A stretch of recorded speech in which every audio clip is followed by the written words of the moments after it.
For the length of the World Cup, Qatar has erected 8 stadiums, some from the ground up and some that have been renovated. During the month-long worldwide athletic event, these historic stadiums welcomed millions. What happens to these stadiums after the World Cup? Hello, and welcome back to INO6, where we'll discuss everything about innovation, construction, and future civilization. In today's video, we'll discuss what happens to stadiums after the World Cup. So, without wasting time, let's get started. Everyone recalls their first visit to their favorite team's stadium. The thousands of people, the loudness, and the thrill all have a particular place in sports enthusiasts' hearts. Stadiums must be large, high-tech, and adaptive in today's world. As stadiums have been renovated and expanded, some former sporting cathedrals have naturally fallen by the wayside. There has been a silver lining for a few, though, as investors have swooped in, preserving the outer facades and restoring them to their former glory. Others have been demolished, while others have simply fallen apart over time. Then there's the Olympic curse, which typically sweeps over a city, leaving a maelstrom of debt and desolation. Here are some stadiums of the world and what happened after the World Cup. Let's see. Manaus, Brazil. Arena de Amazonia. The Arena de Amazonia, another victim of a worldwide but temporary sporting event, was hailed as a masterpiece of design following its completion deep in the midst of Brazil's Amazon rainforest. Not only is the stadium mostly empty due to its remote location, but a recession induced by the 2014 FIFA World Cup and the 2016 Summer Olympics exacerbated the lack of maintenance money. Hellinikon Stadium is based in Athens, Greece. The 2004 Olympics were a spectacle, returning the modern Olympics to its roots. However, like many Olympic facilities, Hellinikon Stadium, which hosted the baseball and softball events, has since been neglected.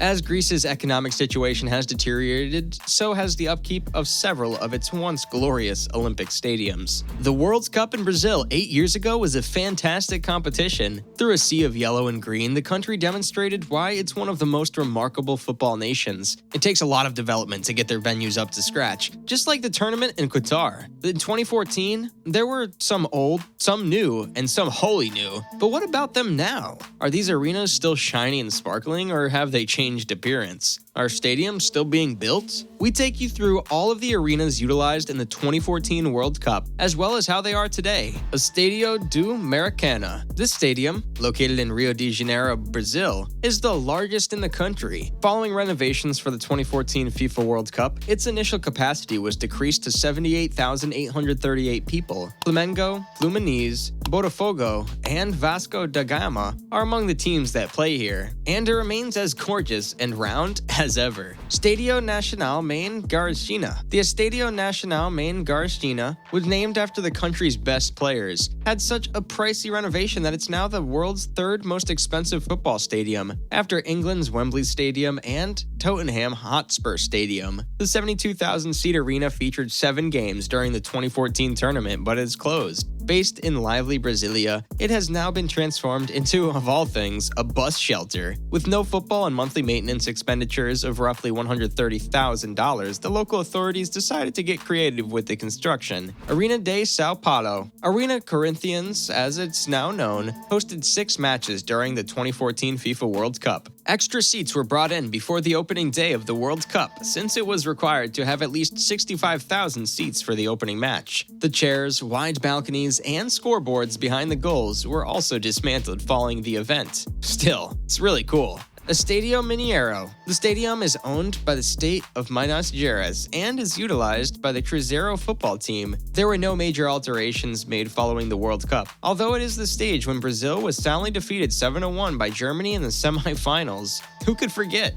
Estádio Beira-Rio. This magnificent structure serves as Sport Club Internacional's home stadium and is one of the only privately owned 2014 FIFA World Cup stadiums. Though no big advancements have occurred, performances by Green Day, Paul McCartney, and Bon Jovi have all filled up the arena since the World Cup. Arena Pantanal. The stadium is located in Cuba, and it was one of the stadiums that was not completed for the 2014 World Cup. This was exacerbated by a fire in October 2013, caused by a polyester insulation panels catching fire. Before the World Cup began, 5,000 seats had yet to be built in the stadium. Its seating capacity has changed slightly. It had a capacity of 41,390 during the World Cup, but it can presently seat 44,003 spectators. Arena de Amazonia. Because of the intense heat, then England manager Roy Hodgson was not a fan of this stadium in Manaus. It did make things tough for his players as they lost their first game against Italy 2-1. The stadium has remained undisturbed. However, it's come under fire for its current lack of use, with only concerts taking place there. Arena das Dunas. It was created specifically for the 2014 World Cup. The arena can now accommodate 31,375 spectators, but during the competition, it could accommodate nearly 44,000. Since then, it has not held any football matches and is now utilized for concerts. What will happen to the stadiums in Qatar after the World Cup? Qatar's 8 World Cup venues have been outstanding hosts of FIFA World Cup matches. Every World Cup stadium is unique in design, capacity, materials used, and other factors. But have you ever considered what would happen to them after the World Cup? Around 170,000 seats from Qatar's World Cup stadiums will be dismantled and distributed to poorer countries to aid in developing their sports facilities. Al Janoub Stadium, formerly Al Wakra Stadium, now Al Janoub Stadium, holds over 44,000 individuals. Located in the southern city of Al Wakra, one of Qatar's oldest inhabited areas, the stadium's design was inspired by traditional dhow boats and a tribute to the fishing and pearl diving past. The first World Cup match played at this venue was on November 22nd between France and Australia. Following the World Cup, the stadium capacity will be reduced, with removed seats planned to be donated to sporting and leisure facilities and the home of the Al Wakra SC football team. Lusail Stadium. Lusail Stadium, considered one of the most famous World Cup venues in Qatar, will also host the World Cup's final match, with a capacity of over 88,996 fans. The stadium is the largest of the 8 and was constructed for the events. It's supposed to have a zero-carbon footprint and is cooled using solar energy. With Qatar's commitment to sustainable development, the stadium will be transformed into a 40,000 capacity facility after the World Cup, with other areas repurposed for cafes, stores, schools, sporting facilities, health clinics, and other uses. Stadium 974. Stadium 974, made of 974 containers representing the country's international dial code, will be demolished after the World Cup. The stadium, which can hold up to 44,089 people, is located near Ras Abu Aboud, Doha. The stadium is the first entirely demountable covered football stadium and a testament to Qatar's commitment to cost-effective sustainability. According to multiple reports, the stadium could be demolished and transferred to countries needing infrastructure. On Monday, December 5th, Brazil and South Korea played the final World Cup match at the Seoul non-air-conditioned stadium,